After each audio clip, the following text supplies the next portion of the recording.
Bonjour mesdames, bonjour messieurs.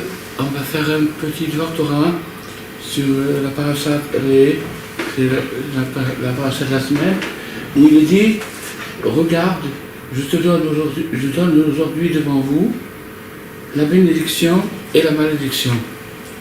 Voilà, c'est le premier verset de la Torah, de la parasha, et on va essayer d'expliquer d'après le Rabbi Nachman dans une Torah de l'écouté Moharan. Alors, maintenant, les commentaires ils disent, je donne devant vous la bénédiction et la malédiction, c'est-à-dire que Dieu envoie une énergie neutre, a priori, et c'est nous qui l'interprétons, ou comme une bénédiction, ou comme une malédiction. Ça dépend comment on va le vivre, comment on va le ressentir, ça va être d'un côté ou de l'autre.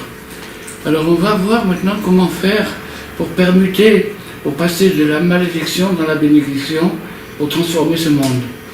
Donc, il y a une leçon dans l'écouté Moharan où il est dit, alors je vais lire la leçon, et puis après j'expliquerai. Alors, Rabbi Nachman, il a parlé très souvent avec nous, à propos des souffrances de ce monde. Que tous les gens dans ce monde sont pleins de souffrances, il n'y a pas un seul qui soit content.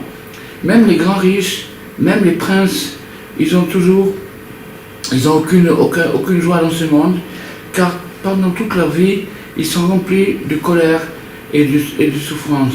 Et tous sont pleins de soucis, de tristesse, d'angoisse, de soupirs tout le temps. Et chacun, il a ses souffrances à lui. Et il n'y a pas un seul qui soit, de tous ces grands riches et de tous ces seigneurs, il n'y en a pas un seul qui s'en sorte comme il voulait lui-même. Et chacun est plein de souffrances et de malheur. Donc maintenant, ça c'est quelque chose qui est connu pour toute personne qui connaît le monde. Et Rabbi Nachman a parlé souvent à ce propos-là. Il a insisté là-dessus, il a dit regardez bien, ouvrez les yeux, vous verrez que dans ce monde, personne ne s'en sort bien.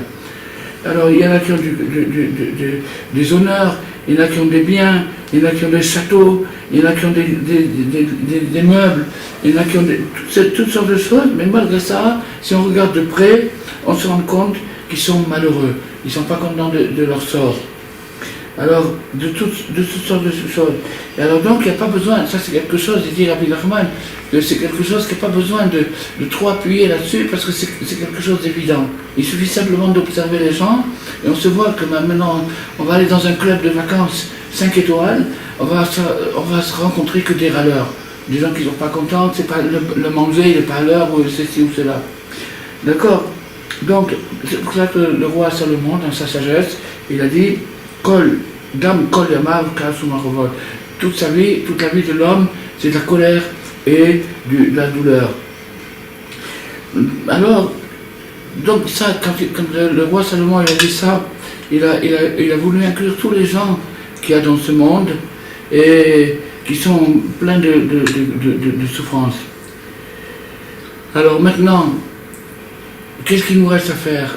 C'est de fuir vers Dieu, d'étudier sa Torah, comme il est écrit dans le Midrash, l'homme a été créé pour la peine, heureux celui qui investit sa peine dans la Torah. C'est-à-dire, puisqu'il a été créé pour la peine, il a la possibilité d'investir cette peine dans la Torah, et donc sa vie et ses souffrances, elles prennent un sens. À partir du moment où elles prennent un sens, c'est tout à fait autre chose. Donc il transforme la peine en peine pour la Torah, alors donc il est né pour ça, et alors à ce moment-là il est heureux, parce qu'il est sauvé des souffrances de ce monde et des déceptions. Il y avait un savant qui s'appelait Viktor Frankl, qui était dans les camps de concentration, et c'était un condisciple de Freud. Et il s'est rendu compte dans les camps de concentration qu'à partir du moment où quelqu'un arrivait en là-bas, s'il avait un sens dans sa vie, il gardait sa dignité. Et ceux qui n'avaient aucun sens dans leur vie perdaient immédiatement leur visage humain. Ils perdaient leur dignité. Donc il a fait toute une théorie, il a fait toute une école qui existe jusqu'à aujourd'hui, basée sur le sens dans la vie. Donc ça, c'est ce que Rabbi Nathan nous dit. Alors maintenant, on va dire, il y a une première explication, c'est l'explication du Rav de Tchérin. L'explication du Rav de Tchérin, il dit, étant donné que chaque pensée, chaque parole et chaque action d'un homme sont, excusez-moi, voilà, et que chaque pensée, chaque parole d'un homme sont tournées vers la finalité de la vie, c'est-à-dire qu'il interprète ses pensées, ses paroles et ses actions par rapport au but final, alors à ce moment-là, sa vie prend un sens. Et à partir du moment où sa vie elle prend un sens, sa vie est un couloir qui l'amène vers une destination. Donc elle a un sens, même si c'est difficile, cette difficulté est fructueuse, elle porte ses fruits, elle lui apporte une sensation de sécurité. Ce qui n'est pas le cas lorsque le plaisir est un sens, et le sens de la vie pour une personne, à ce moment-là, il n'y a que de la déception. Alors, maintenant, cette Torah, Rabbi Nachman, il a continué comme ça, il a terminé comme ça. Alors tout le monde est d'accord qu'il y a un monde qu'on appelle ce monde-ci et un monde qu'on appelle le monde à venir. Tout le monde est d'accord là-dessus. Pourquoi? Parce qu'on croit en ce qu'on nous a dit, qu'il y a un monde futur. Mais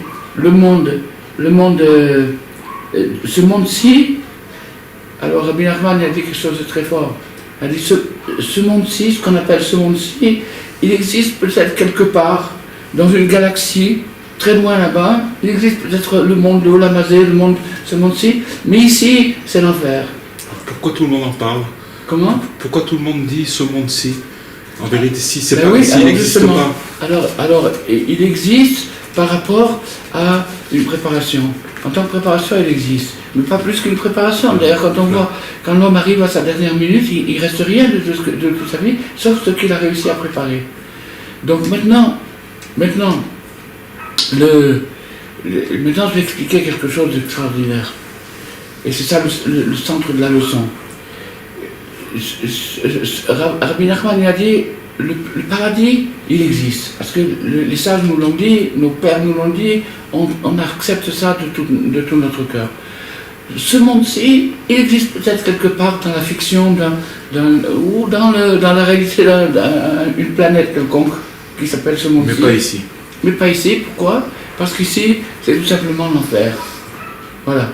Alors Rabbi Nachman, il nous laisse apparemment avec un goût un peu amer, de dire qu'est-ce que c'est que ça, qu'est-ce que c'est cette histoire. Bon, d'abord il faut comprendre qu'est-ce que c'est l'enfer. L'enfer, c'est tout simplement un endroit de traitement, comme un hôpital où on traite les gens suivant la maladie qu'ils ont attrapée pour les guérir. Donc maintenant, ce monde-ci, c'est l'enfer, c'est le sens de ce monde-ci. Maintenant, on va réfléchir comme ça.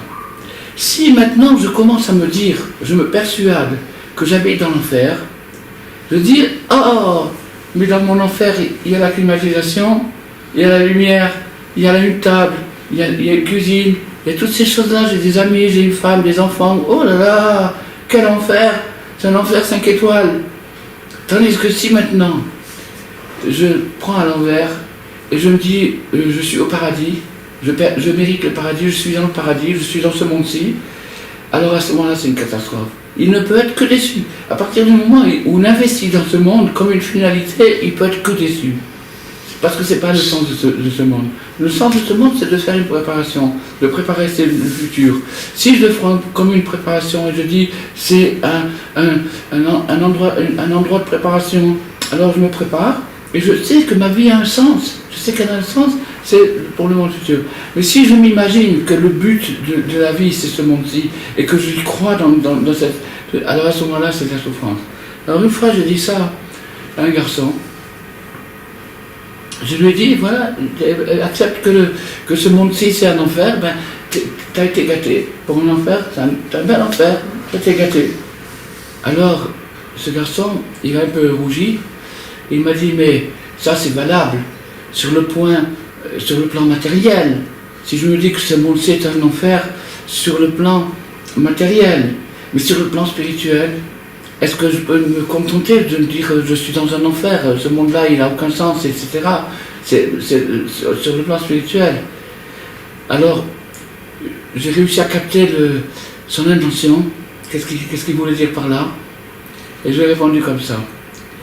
Si maintenant, tu dis que ce monde-ci c'est un enfer, alors pour toi, toi-même, tu peux dire je suis le pire des pires. Ok. Je suis le pire des pires, c'est moi le pire des bonhommes sur terre. Je suis le pire des pires. Alors, si tu es le pire des pires, mais tu as une kippa sur la tête, tu as mis les effilines ce matin, tu as fait une histoire, tu as dit une parole de Torah, eh bien pour le pire des pires, tu t'en sors pas mal. Alors, si un homme arrive à prendre dans ce sens-là, c'est-à-dire il part du pire, et à partir du pire, il peut que construire. Il peut dire, ah, mais pour un pire, t'as ça, t'as ceci, t'as cela. Alors que s'il part du meilleur, et qu'il dit, je suis un élève, un disciple de Rabbi Shimon Bar Yochai, le pauvre, il est mal parti. Alors, voilà donc la manière, si vous voulez, c'est un truc formidable, c'est que la Torah nous dit que l'énergie divine arrive dans ce monde d'une manière neutre. C'est un courant qu'on peut utiliser pour le bien ou pour le mal. C'est comme le courant électrique, on peut faire du bien avec ou on peut faire du mal avec. Alors l'énergie divine, elle arrive comme ça, la bracha ou la klala. Ou c'est une bénédiction ou c'est une malédiction. Maintenant ça dépend de l'individu. Comment je vais faire pour transformer la malédiction en bénédiction, c'est-à-dire toutes les souffrances de ce monde, que je me dis je suis malheureux, je souffre, etc. Comment je vais faire pour les transformer en me disant je suis dans l'enfer. Je suis dans un espèce d'hôpital où on me traite pour un gilgoul, pour une réincarnation, quoi. Eh ben dis donc, pour mon enfer, je m'en sors pas mal. Ça sort complètement, alors, ça change complètement la vision des choses. Ça change complètement. Alors c'est pour ça que Rabbi Nachman, il a dit que des choses optimistes. Il a dit que des choses optimistes, de croire dans la vie. Et surtout, il a dit une fois que quand c'est difficile, même spirituellement, c'est tout simplement parce qu'on n'a pas suffisamment la foi. On ne croit pas assez. Si on avait la foi, on allégerait la vie. Oh, ça ne serait pas difficile. Ça serait pas difficile. Alors Rabbi Nathan, quand il a entendu ça, il a dit à Rabbi Nachman, mais je croyais que moi j'avais la foi. Parce qu'il s'est rendu compte que quand Rabbi nous parlait de la foi, ça veut dire dans l'absolu, il a dit, moi je croyais que j'avais la foi. Alors Rabbi nous a dit, tu n'as pas la foi en toi-même. Oh là là. C'est ça qui te manque. Ça veut dire qu'à partir du moment où la personne arrive à avoir la foi en elle-même, elle allège énormément son paquet. La foi en soi-même, c'est-à-dire j'ai une valeur, tout ce que je fais, ça a une valeur, la vie a un sens. Chaque petite pensée, parole, action que je fais toute la journée, elles sont dirigées vers une direction très précise et très calculée. Et donc si je me mets en harmonie avec ça, je transforme l'enfer en paradis. Est-ce que d'abord il faut la foi en soi-même pour arriver à la foi en Dieu, ou la foi en Dieu pour arriver à la foi en soi-même? Les deux vont ensemble. Ils sont liés. Si quelqu'un il a la foi en soi-même, il a la foi en Dieu. Et si quelqu'un n'a pas la foi en soi-même, c'est-à-dire qu'il doute de la bonté de Dieu. Il se dit, bon, moi je suis trop éclaté, je suis trop loin, moi on m'aime pas et tout. Ça veut dire qu'il n'a pas la foi en Dieu. Donc les deux vont ensemble. Mais Rabbi Nachman, il a senti dans la remarque de Rabbi Nathan qu'il y avait une faiblesse dans ce sens-là, et il lui a donné de la force, une force extraordinaire. Crois en toi-même. Crois en toi-même que Dieu il t'aime, il veut ton bien, il veut que tout ce qu'on a expliqué aujourd'hui, et Bezrat Hashem, les Elul, c'est une préparation pour Rosh Hashanah, qu'on se prépare pour Rosh Hashanah dans la joie. Chazak Obaruch. Merci beaucoup.